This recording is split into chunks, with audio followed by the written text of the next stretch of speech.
Well, this setting looks a little bit familiar. Oh, yeah, because we were on here about 2, 3 hours ago. But welcome back in, folks, to the WNBA 365 Network. A little bit past scheduled start time tonight, working a few kinks out, and we will be joined shortly, folks, by Tanisha Stewart.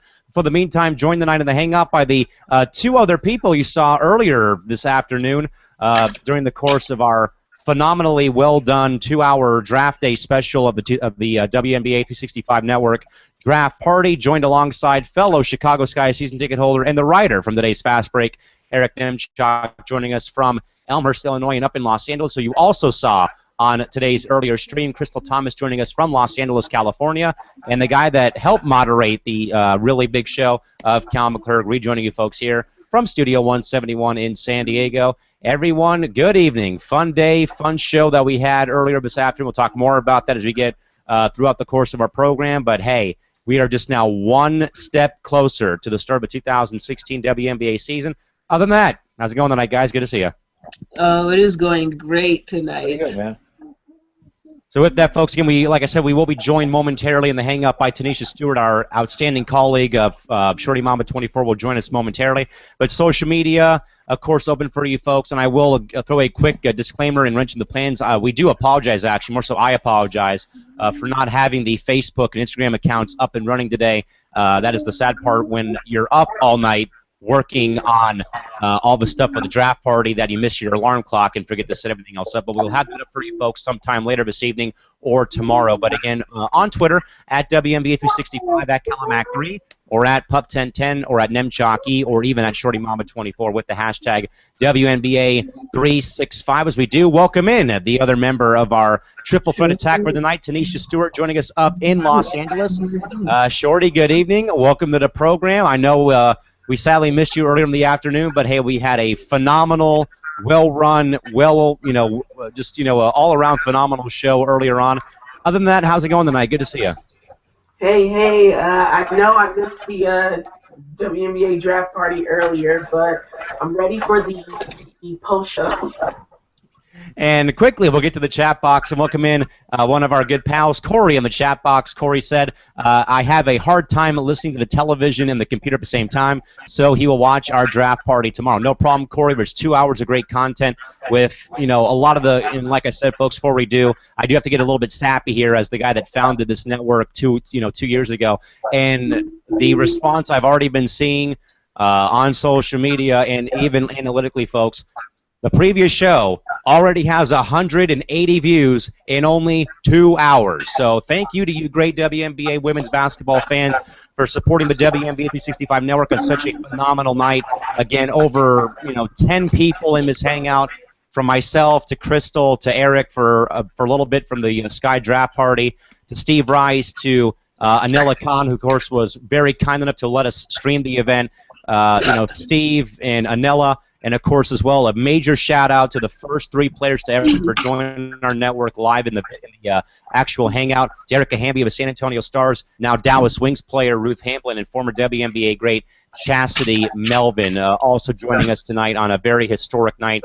And, again, folks, I do sincerely, as the founder and host of this network, sincerely and humbly, again, do thank you, great fans, for, again, allowing us to, come onto your computer screen, onto your phone, and let us talk women's basketball with you for over an hour, or in this case today, 2 hours. And again, really humbled and honored to have been able to again host that program with Anela and all the great people that we had today joining the program again. And like I said as well, folks, over 180 views on that in a 2-hour span. You fans rock, and we'll get to everything else about that later on. One more comment from Corey, who said, looks like Shorty Mamba and I are only here for the after party then, with a happy face emoji. Shorty popped out real quick, and will hopefully reconnect with us momentarily. All right, guys, let's break down the entire event. Obviously, another very well organized, another job well done by the WNBA for at least the first round, at least, of announcing all the picks until we were put into panic mode with that second round trade by Los Angeles and Connecticut, and that late round trade as well between the Lynx and with the Lynx and Stars as well. So to recap real quick for the first round, if you guys did miss any of the draft, here's your full recap of round 1 at least.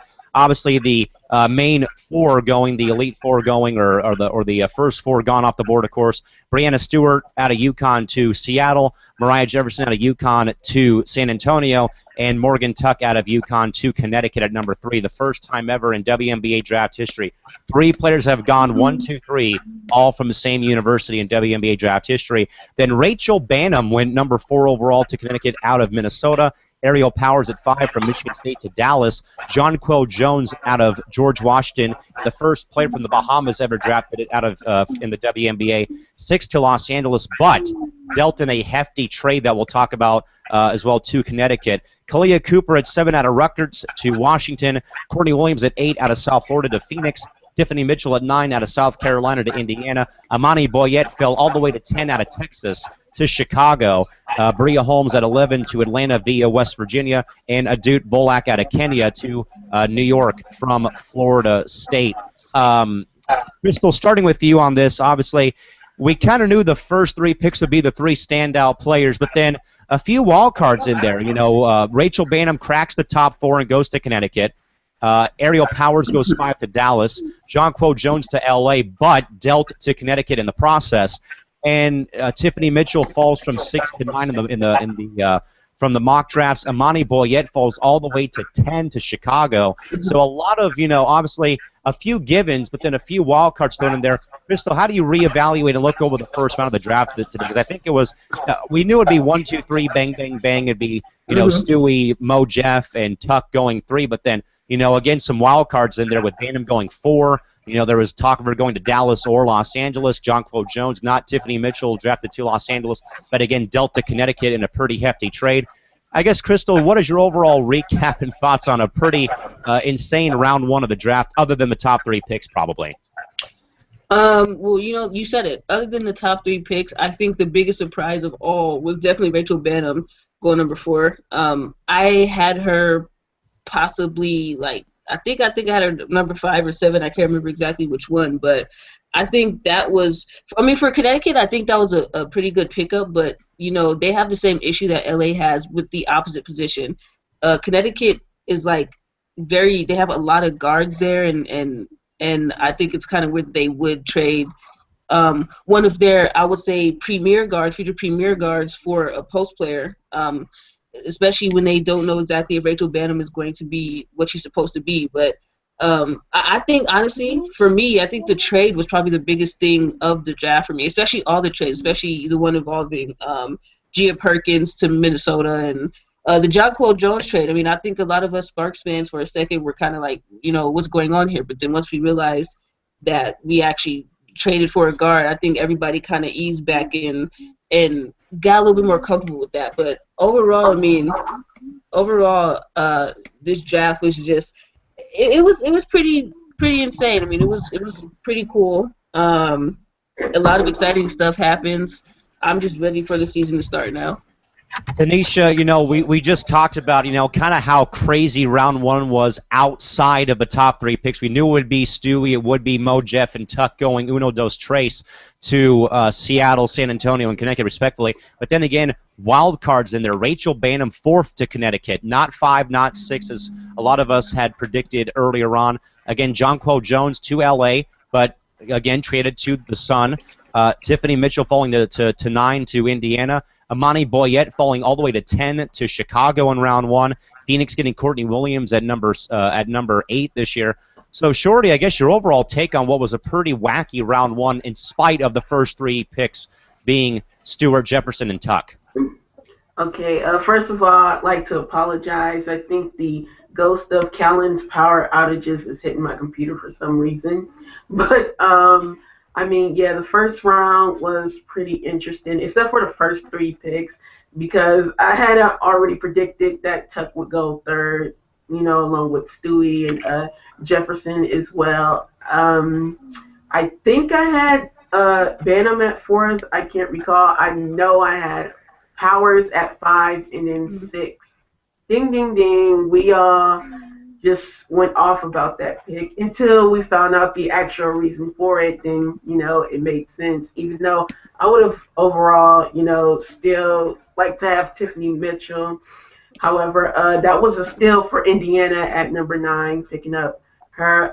I think I did predict Amani Boyette at number 10 to Chicago, but sadly my wild card pick team didn't come through with Julian Eileen. She ended up going to Phoenix in the next round, and they ended up picking Bogat with that pick. But overall, yeah, it was an interesting round 1 of the WNBA draft, to say the least. All right, Eric, before we get to anything about the draft, what flavor wings did you have at Buffalo Wild Wings tonight for the Sky viewing party? Dallas wings. Nice humor. But, Actually, but in all seriousness, no, what was it? No, I actually didn't have any wings.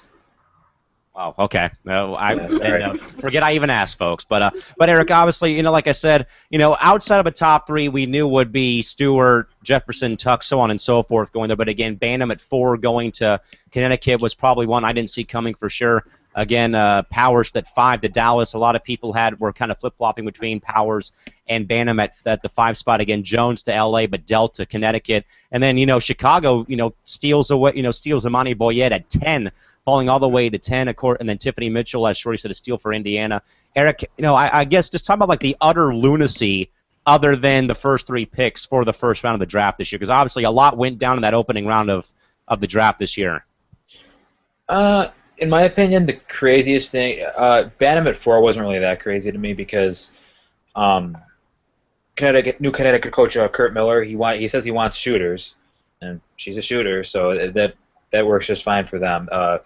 In my opinion, it was either her or Courtney Williams who was going to Connecticut because they need that next level guard. And the trade, obviously the biggest surprise for me was John Cole Jones being drafted by Los Angeles, because me and Chris will joke about this a lot. We were saying, watch him draft a center, watch him draft another power forward, and lo and behold, they drafted a power forward. But it really made a lot of sense when they traded her for Chelsea Gray, because LA needed a guard, they needed a point guard, and they needed a point guard who can shoot the 3. And Chelsea Gray can do both of those things extremely well. So that kind of cleared a lot of things up, I think. Boyette, I'm shocked she fell to Chicago at 10, honestly. There's a kind of group of post-player projects, I guess you could call them, in Jones, Boyette, Hamblin, and Bulgak. And I think many people thought that Boyette would be the first one of those 4 taken. Obviously wasn't the case, although we don't know if LA was just drafting for need, because I'm pretty sure they knew that deal was going to go down, so they just drafted Jones just to flip her. But yeah, I'm extremely surprised Boyette fell to number 10. Copper, I'm kind of surprised. I thought Copper would go first round, but not that high to Washington. Although Mike Tebow, he knows what he's doing, so I'll trust his judgment on that one. I'm a big fan of Copper anyway. So other than that, I don't think there were that many surprises. I think maybe Courtney Williams fell a little farther than she should have, but she'll have a good home in Phoenix. And other than that, I'd say other than the big trade and maybe Boyette falling to 10, I don't think there were that many big surprises in the first round. So, folks, to recap the trade that happened again. Now, this happened right in the middle of the stream, and everyone kind of flipped out a little bit, more so me than anything else. But the trade again that went down was Connecticut trading Chelsea Gray to Los Angeles in exchange for 2 second-round picks. So LA got the 15th pick and the 23rd pick in round 2, while keeping their 29th pick in round 3. So basically, Connecticut and LA would basically, and also LA did give Connecticut their 17th pick, the second-round pick at number 17, and Connecticut additionally pretty much gave LA back its first-round pick for 2017. So Shorty, in all, I know that perhaps for a bit, LA Sparks fan Twitter, of course, was in riot mode until the announcement was made about this trade going down. It seems like all the smoke and flames kind of finally died down, on Figueroa Street up there near Staples Center in downtown LA. So, Shorty, obviously the trade makes a lot of sense, and I think actually kind of showed that Penny Toller has, had a pulse in the Situation Room after that the selection of Jonquel Jones, obviously getting the much needed coveted point guard that they needed to shoot threes and shoot the ball well in Chelsea Gray, plus getting 2 other picks as well in the second round, which turned out to be Whitney Knight out of Florida Gulf Coast, and also LA selected Brianna Butler out of Syracuse in the second round, and additionally for LA in the third round got Talia Walton from the University of Washington. So, Shorty, give us your overall thoughts, though, on that L.A. Connecticut mid-draft trade, because normally it's Bill Lambier in New York working some draft day trickery or draft day magic, but hey, it was L.A. doing their own little draft day magic, I guess. What do you think, though, and why? As I said before, when the number 6 pick came around and it was announced that it was Jonquel Jones, we were all pretty much scratching our heads. Then, of course, it went into riot mode. I know I was ready to riot as long with every other Sparks fan, but of course, the interesting people at the Sparks organization had a plan, and that was to ultimately flip that pick for the much coveted point guard, which seems like every year we're always looking for a point guard, by the way. So we flipped into Chelsea Gray and a bunch of picks, including, the first round pick, as you brought up that, we lost in the Dallas trade. So I thought it was overall a good trade for Los Angeles. We got our first rounder back and a couple of extra picks in this draft to draft Knight and Butler. I thought that was a really good pickup by LA to pick up both Knight and Butler, because I enjoyed watching Butler in the NCAA tournament just shooting the lights out from behind the arc for Syracuse. So she'll be interesting to bring in training camp. It looks like after the trade, LA went and target a lot of shooters. So that's what they pretty much went for with their later picks. But I think it was a good trade on LA's part. Definitely favored LA, and I think it'll be good for Connecticut too, because they'll have another post option that they can work with in their roster. But overall, like I said, it was a good trade for Los Angeles. So, Crystal, it's a changing of players from one post city to another post city in regards to LA and Connecticut. But again, as Shorty said, though, I think that LA wins this trade, though. I think in spite of how they may have fallen flat on their face and embarrassed themselves with the earlier trade, perhaps, flipping Aaron Phillips for Raquan Williams, who, of course, sadly ripped her Achilles playing overseas, and coughing up that first-round pick for next year. But hey, Connecticut kind of does them a favor and gives them that first-round pick for 2017 right back to them, along with, of course, 2 other picks in round 2. So again, Crystal, I guess, is there any other thoughts you'd like to add about, the mid-draft trade between the Sparks and Sun?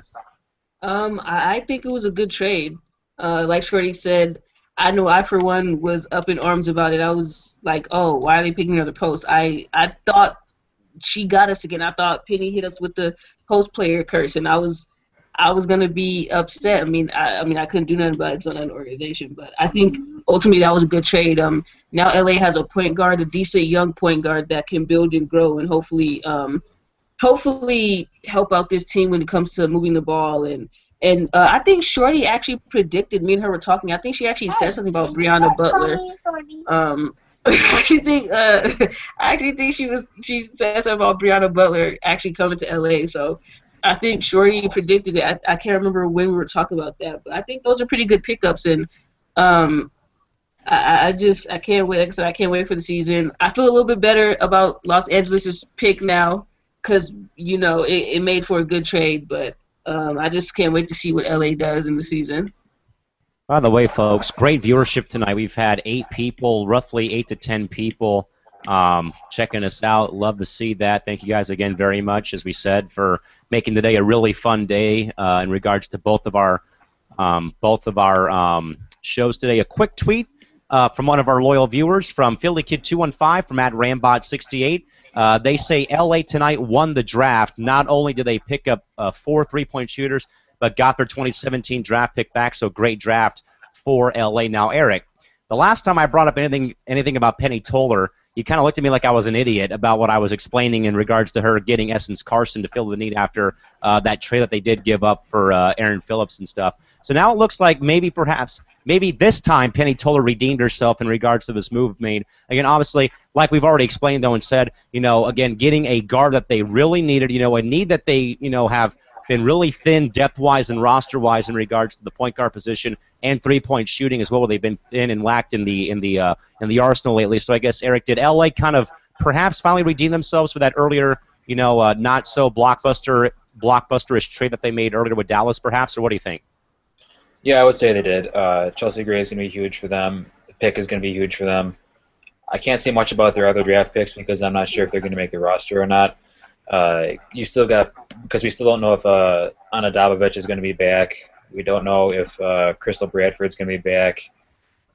We don't know how many years Alana Beard has left in her. But other than that, yeah, I would say it was a good overall draft for LA. I'd say they were maybe in the top 3 as far as draft winners go.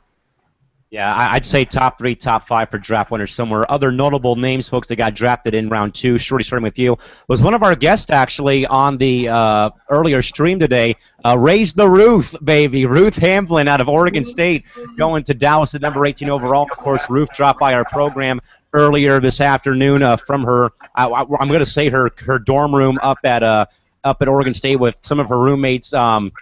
Video bombing her during the course of our little 5-minute interview with Ruth Hamblin. But Shorty, with Ruth going to Dallas, and I even told her this right off the bat, is it's going to be fun, for her to play with Skylar Diggins, Glory Johnson, and of course with Mo Jeff now, or excuse me, with Banham also with Ariel Powers on that roster, so she's going to a team that I've already said was my pre-draft storyline about, how they have, that they have like the right ingredients and mixture of veteran leaders and young talent coming up. So Shorty, what is Dallas going to get there with Ruth Hamblin going to the Wings this year? I mean, for starting off, they're definitely going to get a lot of size, because Ruth Hamblin is a very big post player, so they're going to get, a whole lot of size, especially a lot of size to replace Zowie B for the time being because she will be out, due to the Olympic Games. So they're definitely, going to get a good replacement for her. And I think that Dallas as a whole, the team is young and they're building. I mean, they already, made the playoffs last year, and I can see them getting geared towards making another run again, and just have that added other post prospect with Ruth Hamblin. So it'll be interesting to see what the Dallas really do as a whole this year. So, Crystal, we know that we were able to chat with Ruth for about a good 5 or 10 minutes on the live stream, and I think though that just hearing her phone vibrate and text after text was. For me, it was that was really cool to be a part of, and obviously, interviewing a draft pick, mere minutes after being selected. But again, like I said, though, Crystal during that interview that we had, it's for Ruth, I think she's walking into a really good environment. A coach in Fred Williams, that had guided Atlanta, to a few finals appearances, a few conference titles, and again, like I said as well, that the Wings kind of have that right mixture. They have, vets, they have young talent, they have a fresh and fully healthy Skylar Diggins coming back. Crystal, with the selection of Hamblin along with Ariel Powers in the first 2 rounds, how much more scarier, I guess, does these 2 draft picks make the Wings going forward towards the start of the season? Oh, man. Dallas is super scary now.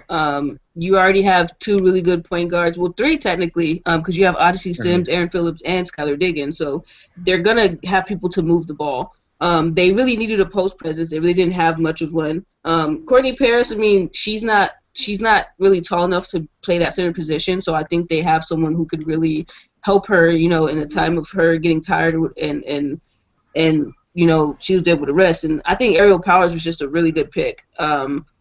I honestly, I kind of felt she was going to go to Dallas. I don't remember where I had her going, but somewhere in my gut, like I said a couple of shows back, I kind of felt that Dallas was going to pick her up, and they did.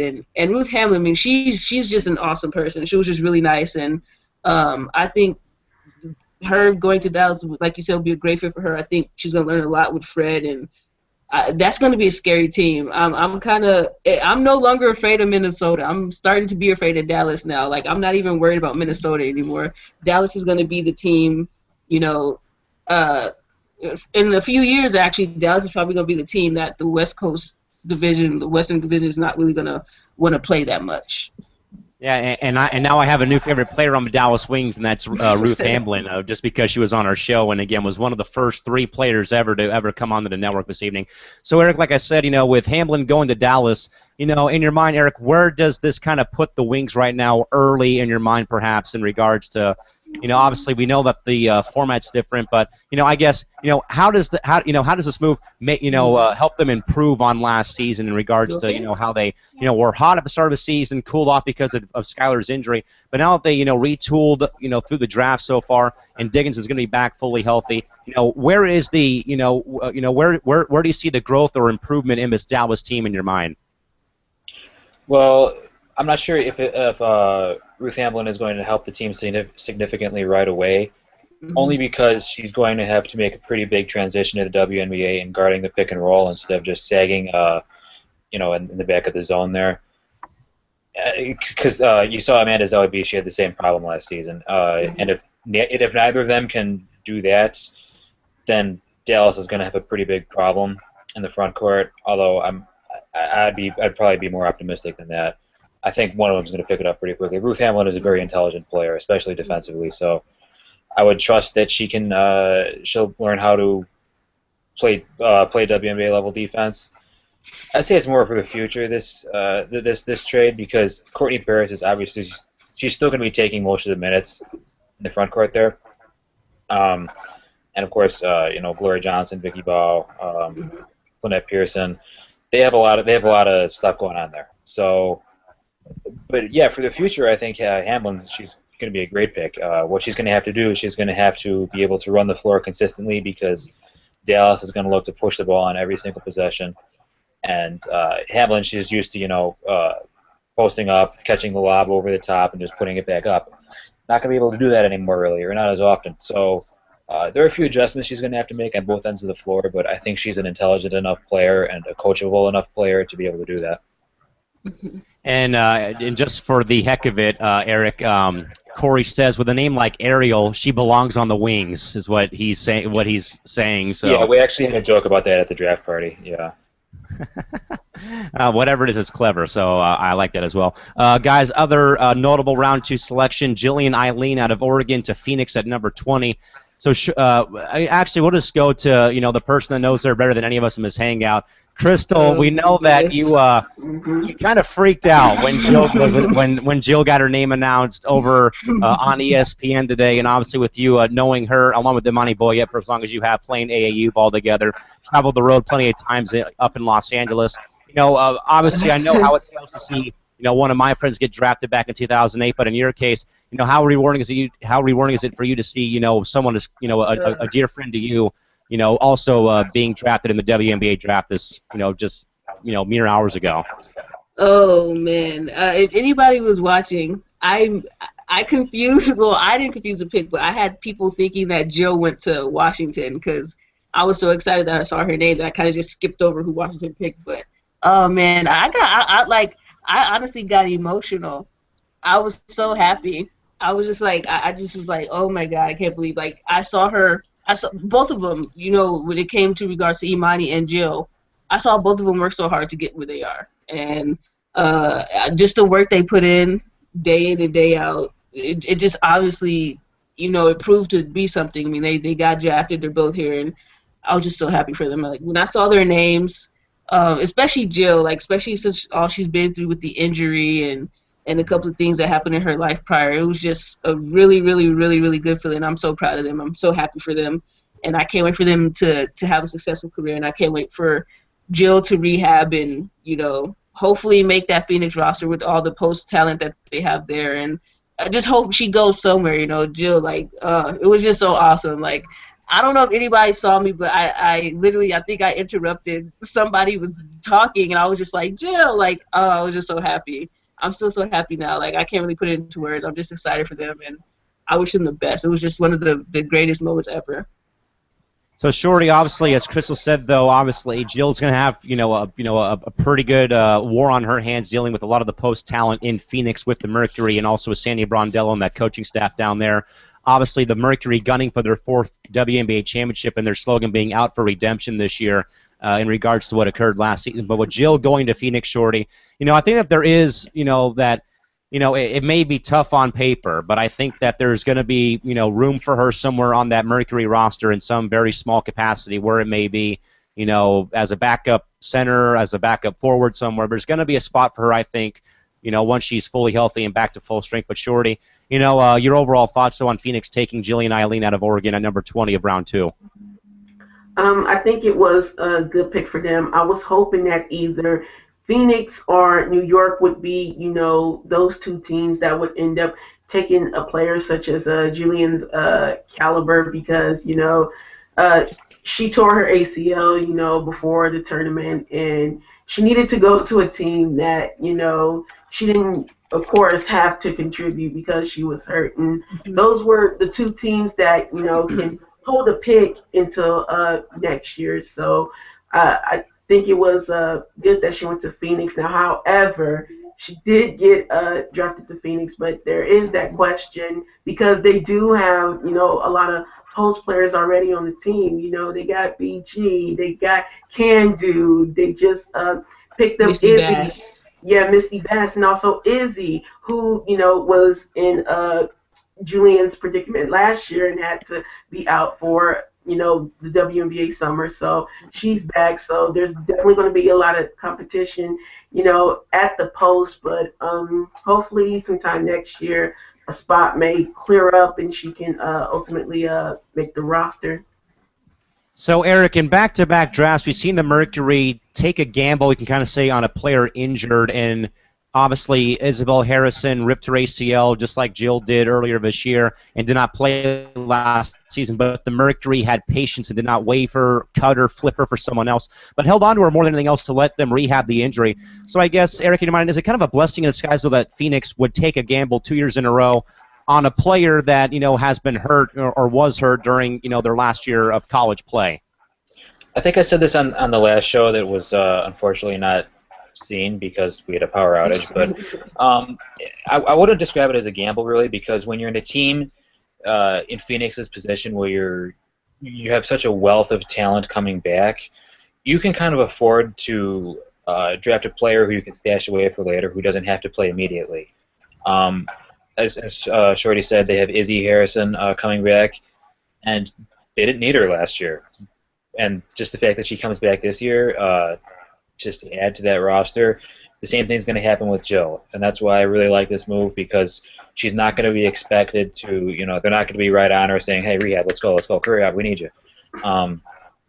She can take her time, and when the time rolls around, when she is rehabbed, she can get her feet wet. She's not going to be starting. Obviously, BG's going to be starting, so she's going to have someone to help mentor her.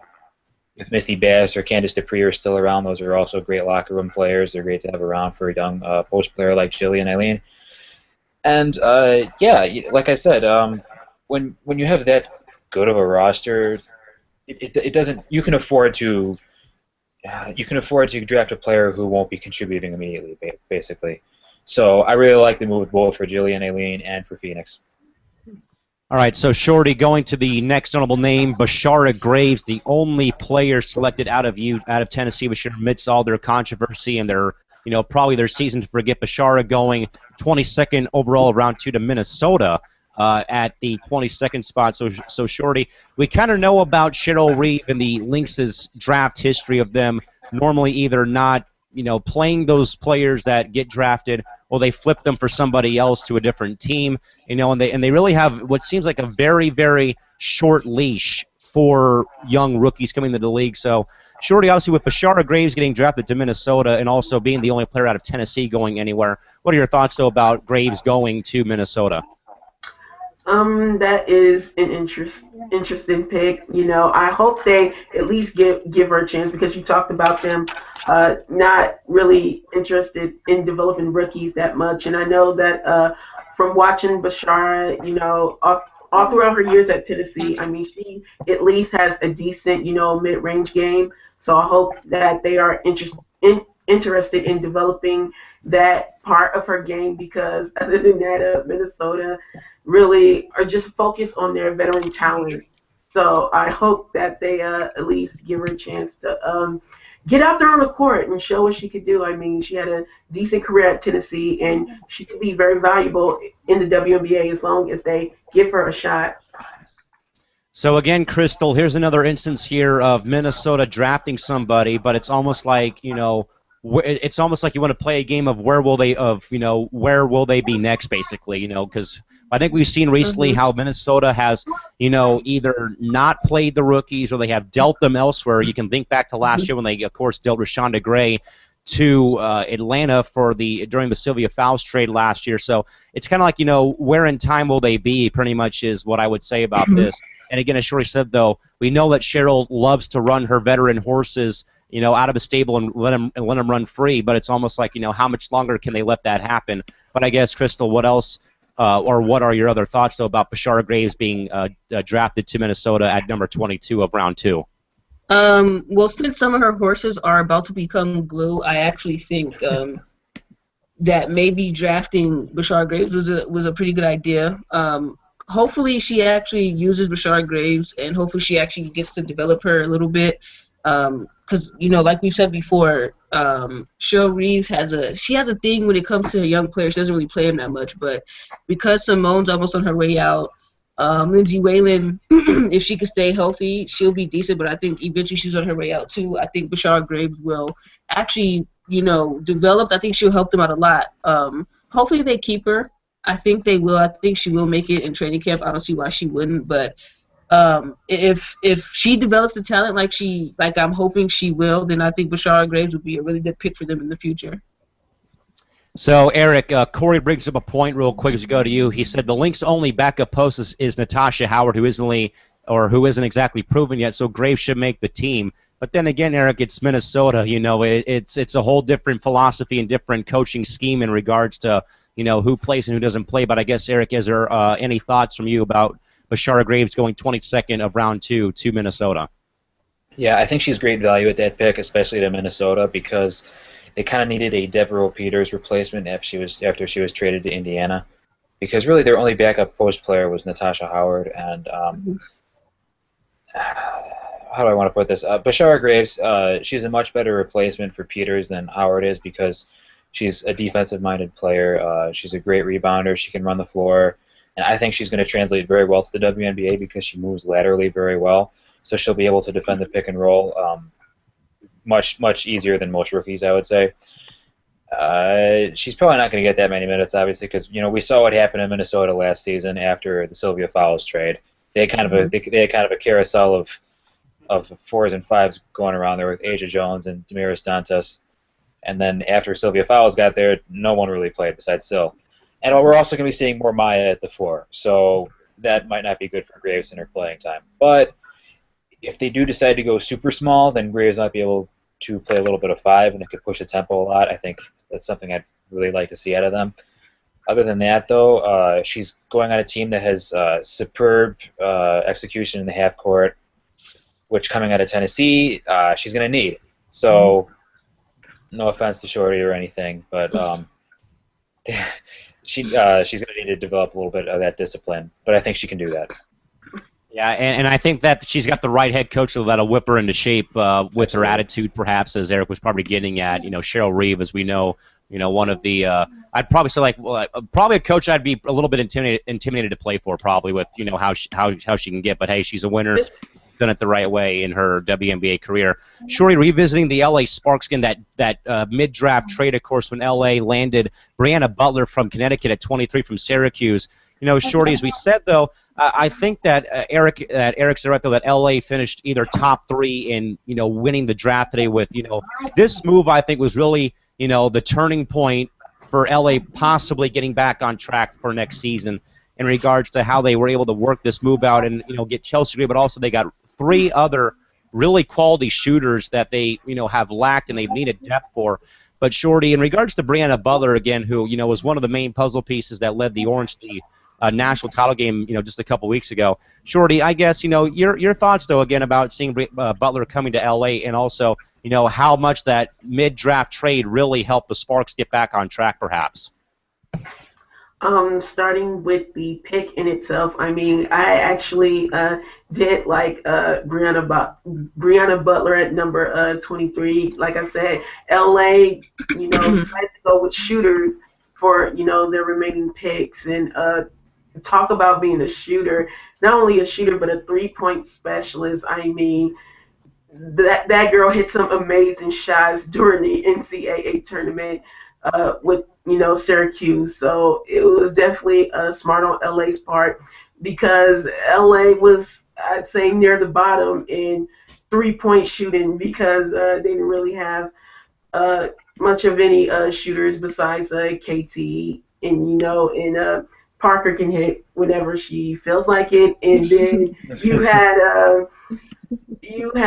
Anna Dobbovich as well, but other than that, they were near the bottom in team rankings for 3-point shooting. So, bringing in Brianna Butler to camp, was is going to be, pretty interesting, and hopefully she can make the roster. And as for the trade itself, like I said, we are a team that has been forever looking for that point guard, that one point guard that can, at least will LA out of the first round. And well, I'm not sure Chelsea Gray will be that developed enough to do that. However, I think she'll do good in her first year, and I'm ready to see what LA is going to do this year.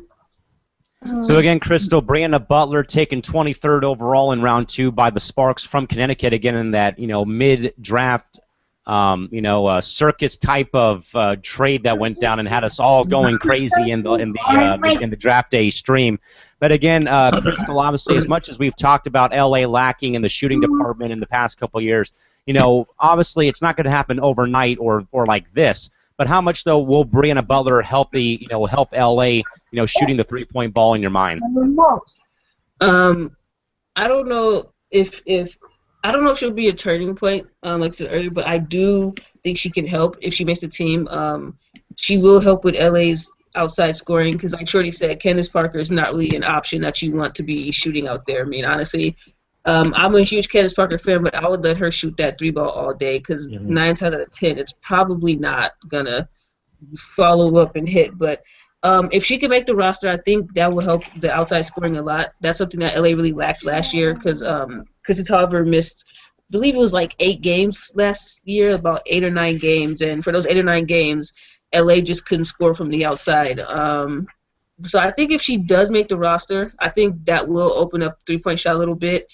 I think Chelsea Gray will help. I don't know how far LA will get with her, but I do think that is the start of LA having a true point guard, which is something that they haven't had in a while.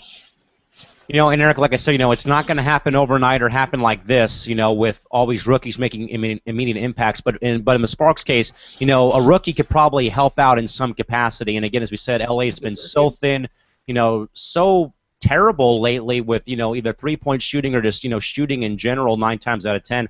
And as Katie hit on as well, with Tolliver gone those first 8 games and the Sparks going 0-7 to begin the season. Eric, I guess, though, as she also brought up, though, with Chelsea Gray again being the first real true point guard they've had in quite some time. Can someone like a Brianna Butler, be some type of a, turning point, perhaps, not overnight, but, sometime during the course of the year? I'm not so sure about that, and here's why. Brianna Butler, she comes from a system in Syracuse where Quentin Hillsman and his coaching staff would just let her shoot the 3 whenever she was open. Like, sometimes when she even wasn't open. Like, if you look at her stats, like, she attempted so many threes. Her 3-point attempt rate was so high. Pretty sure she attempted more 3s than 2s. And that's all fine and good, but Brian Agler is not going to let that fly. He's not a coach who's going to say, okay, we have a team with Candace Parker, Christy Tolliver, Neko Gumake, and Jantel Lavender, but we're going to let this rookie shoot whenever she wants. No, that's not going to happen. He really likes to micromanage things. And if she screws up, then she's going to be sitting on the bench for a while. So you guys know Brian Agler does not like rookies. So, so I'm not even sure if she's going to make the team out of training camp. Honestly, it's a good look because yeah, they do need 3-point shooting, but just having Gray there, in my opinion, will be more of a help because they can't sag off whoever's playing point guard now.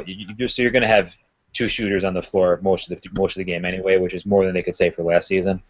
So, and I mean, she might make the roster, but will she get enough playing time? Like, she'll probably be the 12th woman on that roster. So that's another question entirely.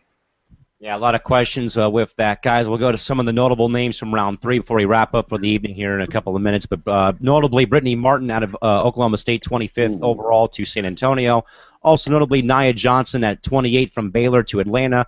Talia Walton at 29 to L.A. from Washington. And also notably, Naira Fields out of UCLA at 33, or 32, I should say, to Phoenix. And also notably, Jordan Jones out of A&M, Texas A&M to Chicago at 34. Shorty, as you kind of look back just briefly over round 3, I think the play that kind of stands out to me, not just for not just LA and Talia Walton, but also Naira Fields was actually on a lot of LA Sparks fans' radars actually for her speed and grit and tenacity going forward. But again, she's going to Phoenix to play there with the Mercury out of UCLA. But Shorty, if there's any notable names you wanted to just discuss from round 3 that got selected. Who is it and why, though, and go ahead and do so. I think I would start with Naira Fields out of UCLA. I mean, I'm not sure if she's going to make the roster, but, she was a good pickup for Phoenix. I mean, she definitely has a lot of tough grit and tenacity, so I think that is worth giving a look, for the Phoenix Mercury.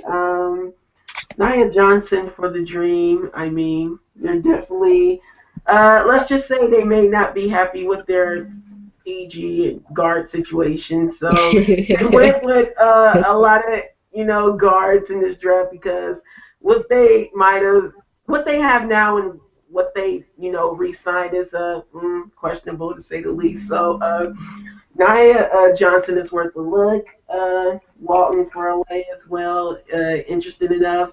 She's a Marissa Coleman 3.0. Okay, y'all say it. Yeah, 3.0. And I know a lot of Sparks fans have been whining about, missing Coleman after her going off to Indiana and having such a good career there. So she can somewhat embody Coleman, with that pick.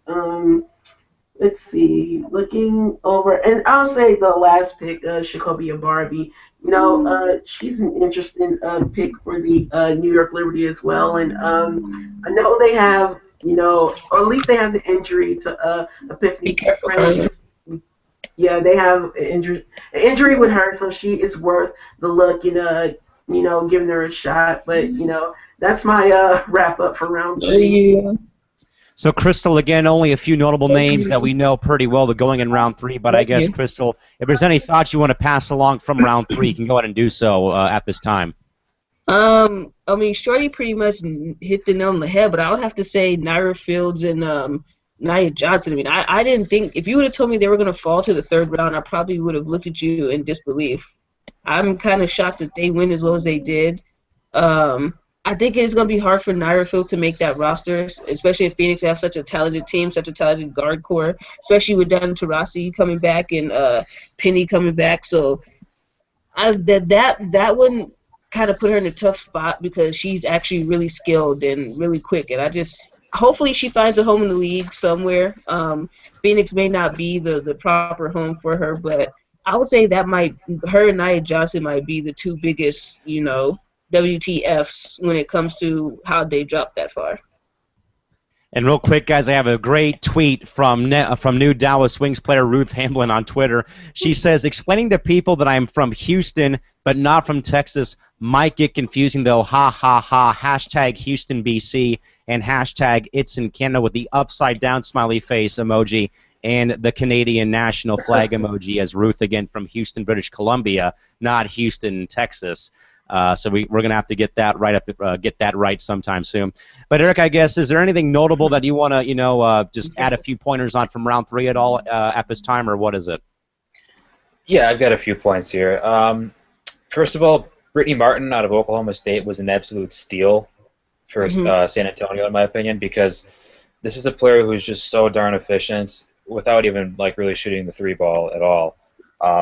If you watch Oklahoma State at all this season, you know that she makes really hard shots look so easy. She's kind of got the long arms. She's got the Dirk Nowitzki one-legged fadeaway. She can create her own shot. She's really crafty around the hoop. She's a good finisher. She'll nail her free throws, and she's so like long on the perimeter that you can put her at the 2 or the 3. I think she's got a great chance of making the San Antonio Stars team, and going from there. So that's in my opinion a player who fell too far in the draft. I think she's going to have a reasonably good WNBA career.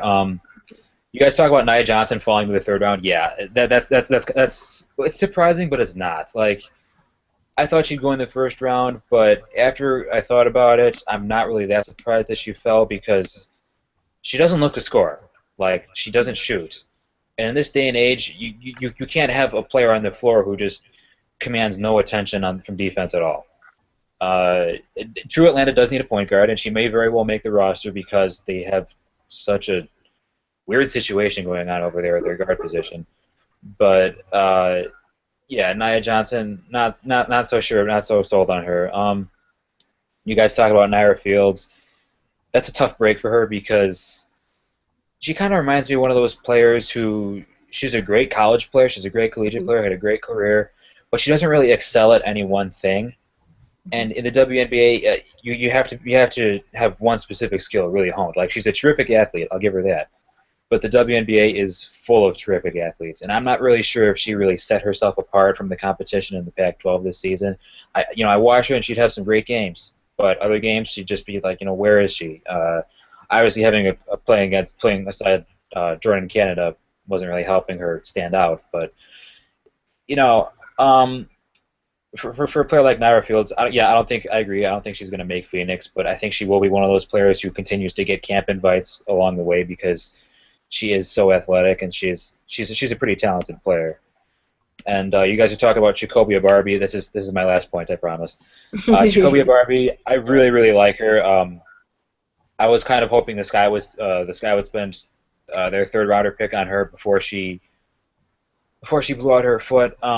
Mainly because she's the kind of player who you don't really see a lot in that she's a wing player, but she plays like a point guard. And what I mean by that is she's extremely smart. She's extremely cerebral. She sees the court unlike many players who play on the wing. She can score, but she doesn't really look to score unless she needs to. Superior upper body strength, really good athlete, great defender, great court vision. Like I said, she plays like a point guard who plays at the 2 or the 3.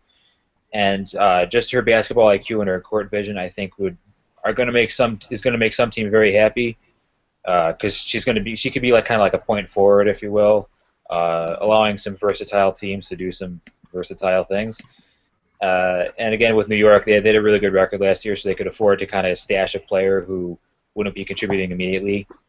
And but yeah, that's all Bill Laimbeer because she's tough as nails, and he likes those type of players. So props to the Liberty for that pick. So, guys, obviously a fun day, of course. It all kind of started and culminated today with the special 2-hour live stream of the actual WNBA draft done today by so many great people that we do want to give shout-outs to. But, folks, quickly, I do want to point out a couple of very significant milestones that we actually did break and set today on that last show, folks. It is, for one, the most live views on any show done on the network. We have over 190 views now. 190 on that last show we did that just ended about 2 to 3 hours ago. It finally went live on the channel, folks. But again, 190 views on that last show. We also picked up 10 new network subscribers to the YouTube channel as well on this. And Shorty, we know that you tried, but we're not able to join us today. But again, this event, I think, has made me kind of, just like sit back and think, and really put in perspective how far this network has come just doing, the Sparks, and now with what we did back in October, bringing you and Crystal and Eric and Reagan on almost every night to talk about the league, and and how much like the and how much the feedback and the fans have really seemed to embrace the network now, more that we're talking about the full league and not just one specific team. And again, Shorty, this is by far, I don't think any show is going to surpass this anytime soon. But I guess, Shorty, is there any final thoughts, though, about today's, mega colossal event for the network again, which was the 2-hour draft day party? I mean, not just the party in itself, but just the network as a whole. I mean, it represents growth.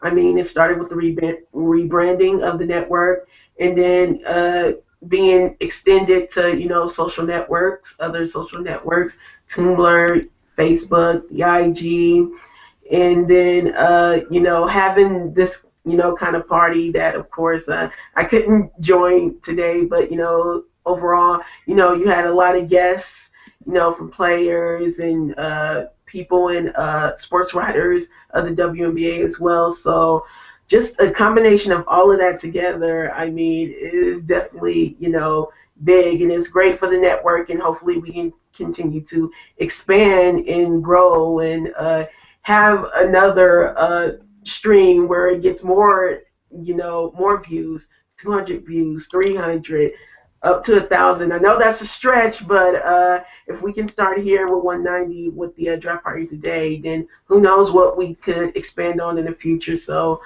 this draft party was definitely a great idea, and looking forward to more from this network in the future. Crystal, I'm going to just, throw it out there that we're only on April 14th, but April is probably going to be way more, there's going to be way more growth and more records shattered from the previous month for the WNBA 365 network. Again, just the magnitude of this event, we had advertised it very hard on Tuesday, yesterday, and part of today. And again, also just, all the people that we were able to bring on today. I know that a few of them did have, problems with either their phone or their computer, but everyone in some capacity got airtime today, whether it was a lot of airtime or bits and pieces. We did our best to make sure everyone got on, and Crystal, we got everybody on. Plus, like I said, too, we had our first 3 players ever join the network live in the Hangout. We had Derica Hamby from the San Antonio Stars. We had former player Chastity Melvin, and we also had now Dallas Wings player Ruth Hamblin also join us. So again, Crystal, this event is going to probably live with me for a while. I can take this show to my grave right now when it's all said and done, because this has been a really awesome and really fun and really uplifting day to know that so many other people respect the job that we do on the network every night. But I guess, Crystal, your final thoughts though, on today's multiple stream day. I thought it was pretty cool. I was just happy that I was asked to be a part of it. Talking with Hamby and Hamlin and Chastity Melvin were just great. I thought it was awesome that they took the time out of their busy schedules to actually sit there and talk to us. I didn't get to ask my Kool-Aid question, but it's okay because but yeah, I got to ask some pretty cool questions, and I got to pick their brains, and I thought it was awesome for them to sit there and actually talk to us and give us their time, and I appreciate that, and that was real cool. And thanks for everybody who participated, and thanks to Anelia. I think I said her name right, Anelia. I know she said it was wrong the first time, but thank you for putting it together. It was that was pretty awesome. Now, Eric, you sadly could only join us for about 5 minutes because Buffalo Wild Wings doesn't give you free complimentary Wi-Fi like they do in San Diego at some of the finest bars and restaurants down here. But Eric, again, obviously, I mean, you were informed about this by Anila many months in advance, and you were going to try to make it work. But Anila, again, was kind of to reach out to me and ask me to stream the event live. And again, we had a full house. We had 10 people in the Hangout, and again, everyone in some capacity got airtime to talk about a team or ask a question to one of the interview guests. Again, we had our first 3, our first ever player interview guest join the network live. It was an all-out party, but Eric, in the long run, it means a lot to me, though, as the guy that founded this network and has been here for every show it's been on the network ever since it launched on February 24th of 2014. And to know that, not just me, but all of us on the team, and even though that Reagan's not here, that all of us, though, have become very respected, very well known, and very, very, have become very approachable though in regards to something like this. So I guess Eric, I know you're only in for about 5 minutes, man, but I guess your overall take though and final thoughts about a very a monumental day for the network itself. Yeah, I apologize. I really wanted to make it on, but I was kind of busy being like social with real people that I know like physically. Like no offense or anything, but I didn't want to be rude to the people at the Sky because the Sky put together a pretty great draft party too. So I was here in spirit and I was able to kind of catch the end of the show. I don't know how much you were able to hear me because, like you said, B-Dub's Wi-Fi. Good. Okay. All right. Cool. Great. That's better than I expected, actually. But yeah, I'm really happy for you guys. I'd like to say, thanks to Anila for organizing this entire thing. She did a phenomenal job.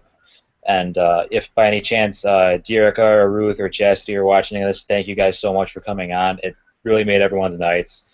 And of course, thank you again to all of our friends and colleagues, fellow fans and writers for coming on. I'm sure it was a great time. So, folks, we do want to give a final thank you to all of our special guests. Of course, a big thanks to Eric for jumping on and joining us from Buffalo Wild Wings, and of course for Crystal Thomas for joining us as well. But a really big thank you to everyone that partook in today's events, including the organizer of the entire event, Anila Khan, of course San Antonio Stars player Derica Hamby, from Women's Basketball Daily, Steve Rice, Caleb Courier from the University of Tennessee, Myron Crawford, Albert Lee, TJ Centenaro, Chastity Melvin, and everyone else that joined in tonight on the program. We had so much good stuff, folks. And again, just checking the live numbers, folks, we're now up to 192. So just keep viewing that show, folks, and just keep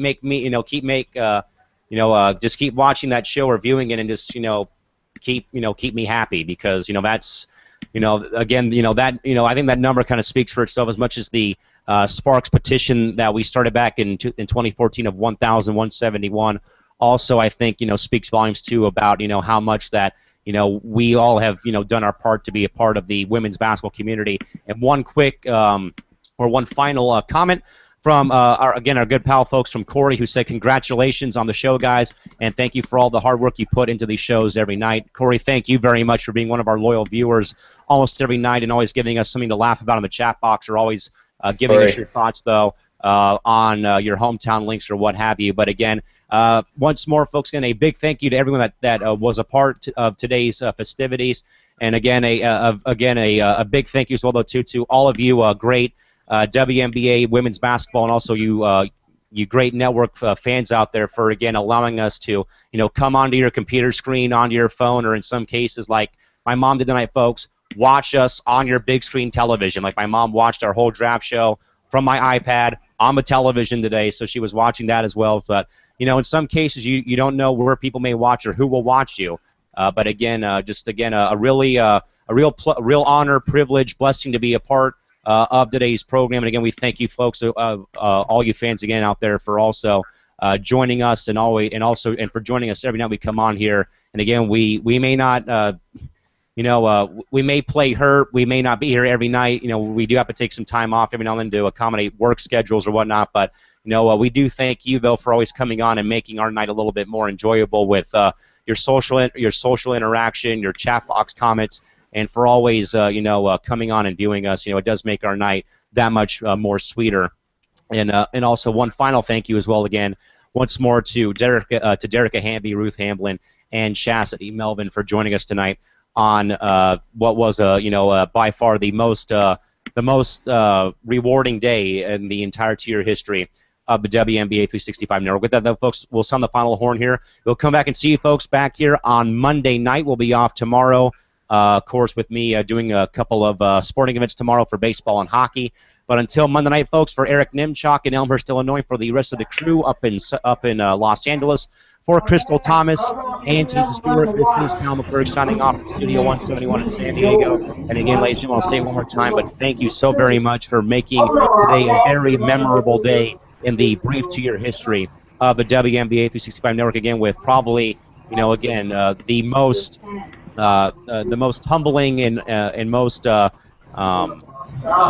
rewarding day, perhaps, in the two-year history of our network. We'll see you folks back here on Monday. Have a great weekend, and be back with you folks on Monday to talk about training camp starting up and much more coming up on Monday night. For Eric, Crystal, and Shorty, Callan signing off. See you folks back here Monday night. Enjoy your weekend. See you then. Bye-bye.